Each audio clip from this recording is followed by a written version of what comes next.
เช้านี้เนี่ยนะครับก็เอาอะไหล่นะฮะไปให้กับน้านักปั่นอยู่ท่านหนึ่งนะครับอยู่ที่ท่าประดูนี่เองนะครับผมระยะทางที่ผมไปเนี่ยนะก็อยู่ที่10 โลถึงว่าประมาณ10 กิโลเท่านั้นเองนะฮะโดยประมาณนะครับจำไม่ได้แล้วอ้าวส่งข้าวเหนียวเหรอ เฮ้ยถ้าผิดคนที่ว่าคนโอ้ยชิบหายเบื่อหมดแล้วแต่ว่าเหมือนกันเลย เอาเป็นว่านะครับเดี๋ยวไปเจอกับน้าคนนั้นเลยนะครับชื่อนางพจน์นะครับเขาต้องการที่จะเพิ่มใบจักรยานนิดนึงนะฮะเนื่องจากว่าของเดิมนะครับใบ32รู้สึกว่า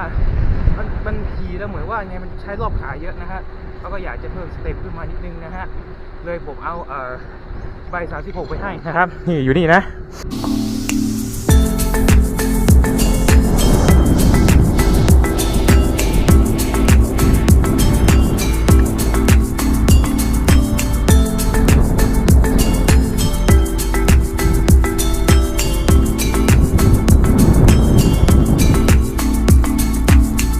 ตอนนี้เนี่ยนะครับก็เอาใบจานไปให้น้าพจน์เป็นที่เรียบร้อยแล้วนะครับแล้วก็